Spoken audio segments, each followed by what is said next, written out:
रामेश्वरम में जब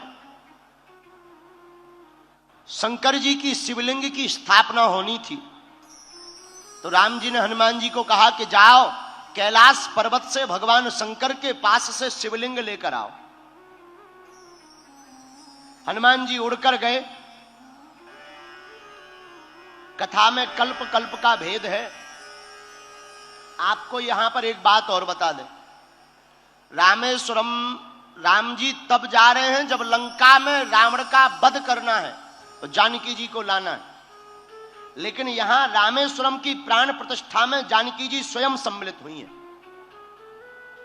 हाँ, और रावण स्वयं लेकर आया है जानकी माता को। कब? जब राम जी को शंकर जी की प्राण प्रतिष्ठा करनी थी तो विचार विमर्श हुआ कि विद्वान कौन है, कौन विद्वान है जो बढ़िया प्राण प्रतिष्ठा करता हो। तो जामवंत जी बोले बाकी तो सब ठीक है, वर्तमान में एक ही विद्वान है जो अपना शत्रु है, रावण। राम जी बोले शत्रु है तो क्या हुआ, अगर आचारत्व स्वीकार करे तो रावण को ही बुलाया जाए। तो जामवंत जी गए लंका रावण के पास, रावण से हाथ जोड़कर प्रार्थना की कि हम भगवान श्री राघवजू सरकार के दूत हैं और आपको आचार्य के रूप में आपके पास हमें प्रार्थना करने के लिए भेजा है और आप हमारे प्रभु श्री राम को शिष्य रूप में स्वीकार करो और भगवान शंकर की प्राण प्रतिष्ठा करवानी है शिवलिंग की, क्योंकि आप शंकर जी के बहुत बड़े भक्त हैं। आप सुनकर चौंक जाएंगे। रावण तैयार हो गया। रावण जानता था कि वही राम है जिनको हमसे युद्ध करना है, जिनकी पत्नी का हम हरण करके आए। लेकिन रावण ने कहा जामवंत जी जाओ, आप अपने राम जी से कह देना कि पंडित जी तैयार हैं और यह प्राण प्रतिष्ठा करवाने के लिए रामेश्वरम आ जाएंगे। लेकिन एक बात बताओ, हमारे यजमान के पास सामग्री तो पूर्ण है, क्योंकि जो सामग्री पूर्ण ना हो वो पूर्ण करने की जिम्मेदारी आचार्य की होती। सामग्री तो पूर्ण है। अब जरा शब्द शैली पर गौर करना। जामवंत जी हाथ जोड़कर बोले हे राजा रावण, आचार्य रावण, हे श्रेष्ठ विद्वान रावण, सामग्री तो पूर्ण है, लेकिन हमारे स्वामी प्रभु श्री राम की पत्नी का हरण कोई लंका का राजा रावण हरण करके ले गया। तो पत्नी भर नहीं है, बाकी सब है। अब जरा जवाब सुनना रावण का। बोले चिंता मत करो जामवंत जी, हमारे यजमान राम से कह देना कि आचार्य रावण स्वयं लंकाधिपति रावण से कुछ देर के लिए जानकी जी को उधार लेकर के आएगा। महाराज आप सुनकर चौंकेंगे। आश्चर्य वाली बात यह है कि रावण माता जानकी को पुष्पक विमान पर लेकर के रामेश्वरम आया। उतरा, भगवान श्री राम ने प्रणाम किया। भगवान राम से पूछा क्यों, सामग्री तो पूर्ण है। भगवान राम ने कहा हे आचार्य प्रवर, हे आचार्य श्रेष्ठ रावण, बाकी सामग्री तो है, बस पत्नी नहीं है। पत्नी के बिना यज्ञ अधूरा होता है। तो आचार्य रावण ने कहा चिंता मत करो यजमान राम, हम लंकाधिपति रावण से तुम्हारी पत्नी को कुछ देर के लिए लेकर आए। पुष्पक विमान पर श्री जानकी जी विराजमान। वापस आए, हनुमान जी वहां शिवलिंग लेने के लिए गए।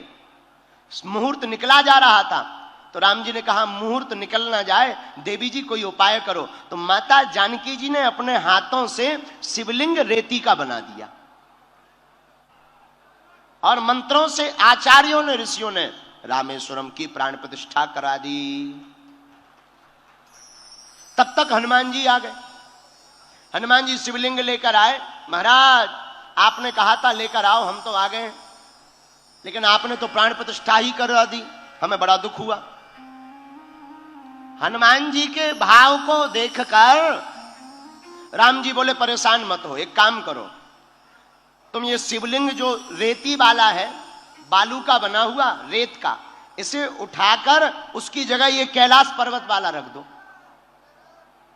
हनुमान जी तो रामदूत अतुलित बलधामा अंजनी पुत्र पवन सुत नामा। श्री हनुमान जी महाराज रामदूत हैं, अतुलित बलधामम हेम शैलाभिदेहम धनुजवन कृशानु ज्ञानी नामाग्रगण्यम। हनुमान जी अतुलनीय बल के धाम है। हनुमान जी ने पूरा बल लगाया, लेकिन शिवलिंग उखड़ा नहीं, उठा नहीं। यहां तक कि जितना बल हनुमान जी के पास था उठा नहीं। हनुमान जी ने अपनी पूंछ लगाई, पूंछ से शिवलिंग को पूंछ में लपेटा। कुछ संत कहते हैं कि आज भी रामेश्वरम में जलहरी में हनुमान जी की पूंछ के निशान बने हुए। तो हनुमान जी ने अपनी पूंछ लगाई रामेश्वरम महादेव में और ताकत लगाई। भैया शिवलिंग तो उठा नहीं, शिवलिंग तो उखड़ा नहीं, हनुमान जी की पूंछ टूट गई,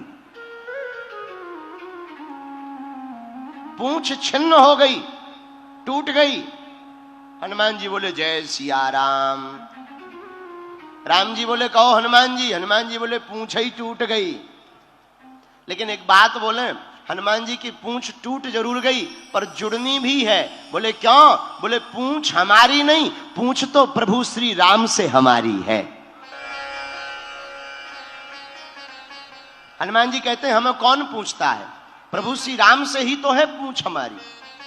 तो मां जानकी जी ने पूंछ उठाई, रघुनाथ जी ने पकड़ी और पुनः पूंछ को जोड़ दिया। वही दर्शन आज भी छिन्न पुच्छ, पुच्छ छिन्न श्री मारुति हनुमान जी के दर्शन आज भी रामेश्वरम में होते हैं। इस कथा का आशय यह है कि अगर भक्त का अपराध करोगे तो भगवान छोड़ेंगे नहीं। भगवान करुणा निधान है, राम जी जैसा कोई करुणावान नहीं है। मां भी करुणामय होती है और परमात्मा भी करुणामय होता है। उसके दर पर जो ही आता है उसका न्याय अवश्य होता है। बोलो सीताराम। जोर से बोलो और जोर से बोलो।